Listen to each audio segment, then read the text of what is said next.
Hello दोस्तों, polytechnic capsule के YouTube channel पे आपका स्वागत है। अभी तक हम लोग energy efficiency in electrical utilities chapter में पंप के बारे में पढ़ रहे थे। पंप में हमने क्या क्या पढ़ा है? पंप में हमने पढ़ा है पंप किसे कहते हैं, पंप का कार्यविधि कैसे होता है, किस प्रकार से सक्शन होता है, किस प्रकार से डिलीवरी होता है। इसके बाद हम लोगों ने वर्किंग पढ़ा है, किस प्रकार से वो कार्य करता है। उसके बाद हमने पंप का उपयोग किस प्रकार से किया जाता है, उसके बाद उसको हमने जाना। उसके बाद हमने क्लासिफिकेशन ऑफ पंप पढ़ा, जिसमें पंप को दो भागों में बांटा जाता है: positive displacement pump, dynamic pressure pump. Positive displacement pump को दो प्रकार में बांटा गया है: reciprocating pump, rotary pump. Dynamic pressure pump को दो भागों में बांटा गया है: सेंट्रीफ्यूगल पंप और प्रोपेलर पंप में। तो हमने अभी तक पढ़ा है रेसिप्रोकेटिंग पंप के बारे में। रेसिप्रोकेटिंग पंप के बारे में हमने कंस्ट्रक्शन जाना है कि किस प्रकार कंस्ट्रक्शन होता है, वर्किंग जाना है, किस प्रकार कार्य करता है। उसके बाद हम लोगों ने जाना है कि रेसिप्रोकेटिंग पंप का उपयोग कहाँ पे किया जाता है। जैसे कि उसका हम लोग उपयोग बॉयलर में करते हैं, पानी भेजने के लिए करते हैं, तेल को एक जगह से दूसरे स्थान ले जाने के लिए करते हैं। आज हम लोग पढ़ेंगे सेंट्रीफ्यूगल पंप के बारे में। सेंट्रीफ्यूगल पंप बहुत ही इंपॉर्टेंट है, ये एग्जाम में आने का चांसेस रहेगा। देखिए, सेंट्रीफ्यूगल पंप सेंट्रीफ्यूगल फोर्स के सिद्धांत पे कार्य करता है। सेंट्रीफ्यूगल पंप सेंट्रीफ्यूगल फोर्स के सिद्धांत पे कार्य करता है। जैसा कि आप लोगों ने इंटरमीडिएट में पढ़ा होगा कि जो सेंट्रीफ्यूगल फोर्स है वो द्रवों पर लगता है। इसके द्वारा हम दूध से मक्खन को छानते हैं, ठीक है। उसके बाद हम लोग देखते हैं कि जब किसी बाल्टी में अगर हम पानी रखते हैं और उस पानी को तेज़ी के साथ में घुमाते हैं, तो घुमाने से क्या होता है, पानी बाल्टी के परिधि में ऊपर की ओर उठना प्रारंभ हो जाती है। मतलब एक बल लगता है जिससे वो पानी बाहर की ओर भागने का प्रयास करता है, जिसको कि हम बोलते हैं सेंट्रीफ्यूगल फोर्स। और इसी सिद्धांत का उपयोग हम लोग सेंट्रीफ्यूगल पंप में करेंगे। तो यहाँ पर आप लोग देख रहे होंगे कि सेंट्रीफ्यूगल पंप का एक फिगर बनाया गया है, जिसमें डिलीवरी पाइप लगा हुआ है, सक्शन पाइप लगा हुआ है, केसिंग लगा हुआ है। उसका जो बाहरी आवरण होता है उसको हम केसिंग बोलते हैं। तीसरी चीज़ है इम्पेलर का प्रयोग यहाँ पे हुआ है, आई का प्रयोग हुआ है। जब हम इस पंप को किसी प्राइम मूवर या मोटर के द्वारा घुमाना प्रारंभ करते हैं तो सबसे पहले तो इसको चालू करने के लिए इसमें पानी भरा जाता है। जो इसमें एयर है उस एयर गैप को भरने के लिए उसमें पानी भरा जाता है, जिससे कि उसमें एयर ना रहे। पानी के भरने के बाद हम लोग मोटर से इस पंप को घुमाते हैं। मोटर से इस पंप को घुमाते हैं तो इम्पेलर का संरचना इस प्रकार से होता है कि वो उस पानी को अपने, जैसे बाल्टी में चारों साइड में परिधि में फैला देता था फोर्स लगा के, उसी प्रकार से ये अपने मध्य जो यहाँ पे मध्य में पानी भरा हुआ है इसको साइड साइड में परिधि में चारों तरफ से भेजता है। और एक वहाँ पे दाब, उस पानी पर एक दाब लगाता है, और उस दाब लगाने से वहाँ पे दाब शीर्ष उत्पन्न हो जाता है। दाब शीर्ष कुछ नहीं है, जो पानी का दबाव की वजह से पानी का शीर्ष कितना ऊंचाई तक उठता है उसी को हम दाब शीर्ष बोलते हैं, प्रेशर शीर्ष बोलते हैं, पीक प्रेशर बोलते हैं, ठीक है। उसके बाद जैसे जैसे ये प्रेशर बढ़ता है तो बीच का स्थान खाली हो जाता है। जैसे जैसे पानी घूमता है तो घूमने से क्या होता है, पानी परिधि की ओर जाना प्रारंभ कर देती है।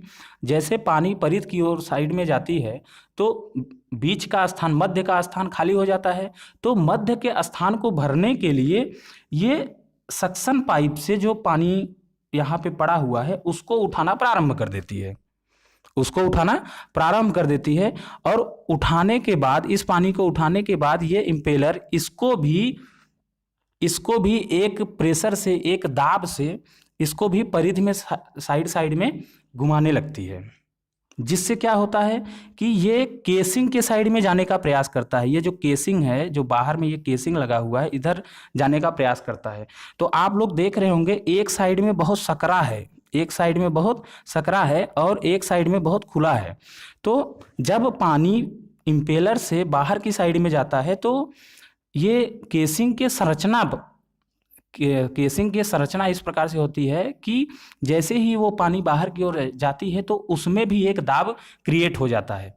एक दाब हमारा इम्पेलर लगाती है और एक दाब लगाता है कि जो केसिंग, जो पंप की संरचना है, उसके द्वारा एक दाब लगता है और इस पानी को बहुत तेजी के साथ में ये बाहर फेंकना शुरू कर देता है।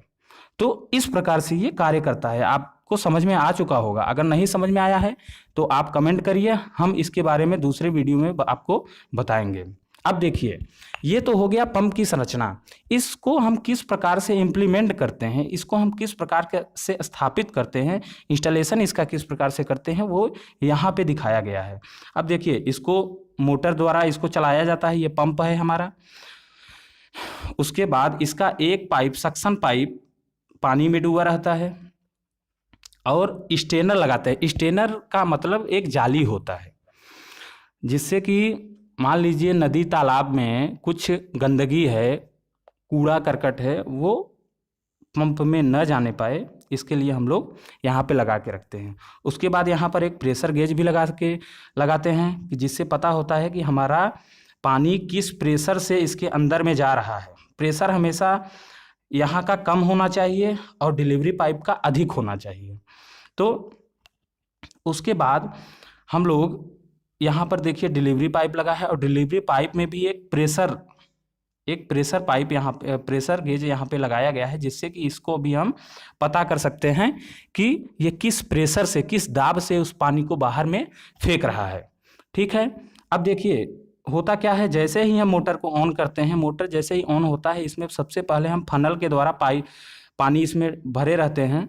भरने के बाद जैसे ही मोटर को ऑन करते हैं, मोटर को ऑन करने के बाद इसमें सेंट्रीफ्यूगल फोर्स लगता है। सेंट्रीफ्यूगल फोर्स लगने के बाद इसमें जो पानी भरा हुआ है उसको एक प्रेशर के द्वारा इम्पेलर क्या करता है, बाहर की साइड में भेजने का कार्य करता है। और जो स्थान भी मध्य में खाली होता है उसमें सक्शन पाइप का जो पानी होता है उसमें आना शुरू हो जाता है। आने के बाद ये जो पानी है उसको डिलीवरी पाइप के माध्यम से बाहर में देना शुरू कर देता है। ठीक है। उसको अब देखिए एग्जाम में हमको लिखना भी होता है, तो आपको हम एक नोट्स भी दे रहे हैं।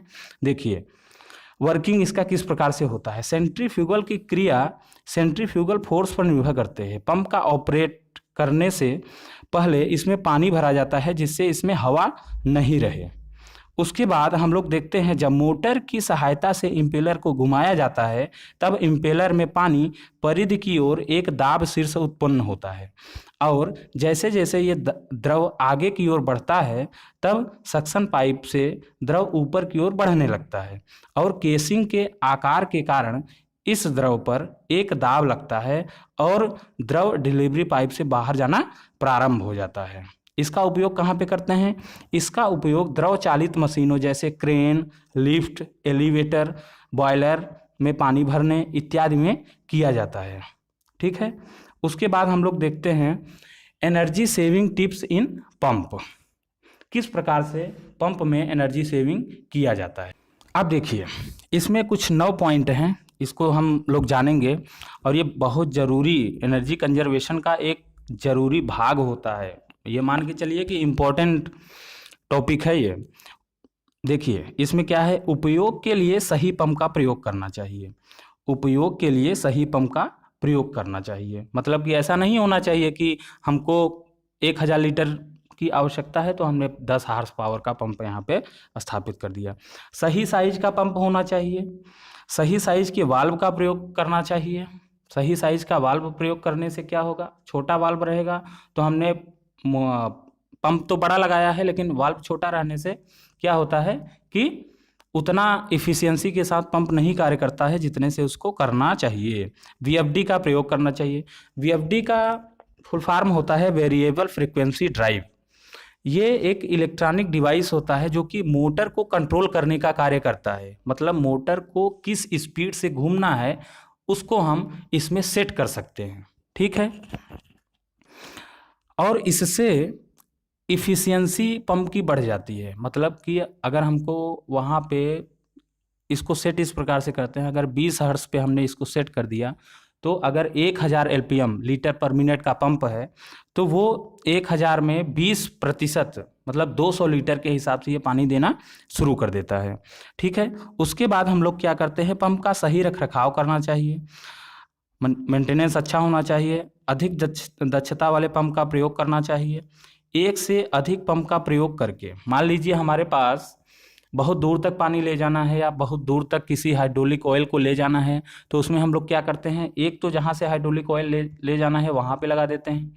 मान लीजिए हमको 2 किलोमीटर पे, पावर प्लांट बहुत बड़े बड़े होते हैं, तो कभी कभी क्या होता है कि हमको 1 किलोमीटर 2 किलोमीटर पानी या किसी अन्य द्रव को ले जाना होता है, तो उसके लिए हम लोग क्या करते हैं कि 1 या 2 पंप 3 पंप का उपयोग करते हैं। ठीक है, इससे क्या होता है, एक पंप एक स्थान से दूसरे स्थान तक ले जाता है, उसके बाद दूसरा पंप उसको और प्रेशर के साथ में ले जाता है, तो इससे एनर्जी में थोड़ा बचत होती है।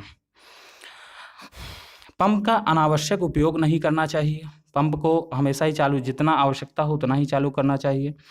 लीकेज को कम करना चाहिए, लीकेज पंप तो कार्य कर रहा है अपना इफ़िशियंसी 100% इफ़िशियंसी के साथ कार्य कर रहा है, लेकिन क्या होता है कि लीकेज के वजह से हमको जितना पानी या द्रव मिलना चाहिए उतना नहीं मिलता है, जिसके वजह से ऊर्जा की खर्च यहाँ पे बढ़ जाती है। उसके बाद हम लोग इसमें कंप्रेसर को पढ़ने वाले हैं।